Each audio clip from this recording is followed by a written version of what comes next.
On this International Women's Day, we're celebrating the great strides women around the world have achieved and the challenges they're determined to overcome. And this year, the power behind the message to push the boundaries and persevere is more potent than ever. And tonight, we're catching up with a local organization doing just that. I'm at risk of thinking there's just no point in trying.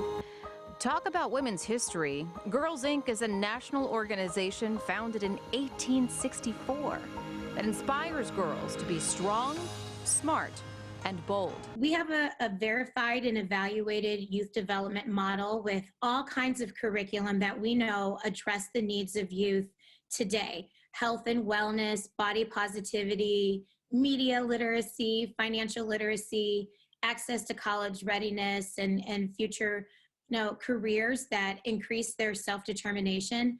Serena Boston Ashby is the CEO of Girls Inc. of the Pacific Northwest and is passionate about empowering women with two young daughters of her own. This International Women's Day has a bit more meaning for me as a woman and definitely as the leader of our organization. Just 2 weeks into this new role and 2 years in Seattle for Girls Inc., Serena is celebrating the journey of women's achievement on International Women's Day. We've come a long way, but she says there's so much more to do. Women who come from backgrounds where they're Black, they're Indigenous, they're women of color, they will be paid less than their counterparts, even if they are more qualified and work harder or differently than their counterparts, particularly white men. And so I think we have to continue to address the pay equity issue.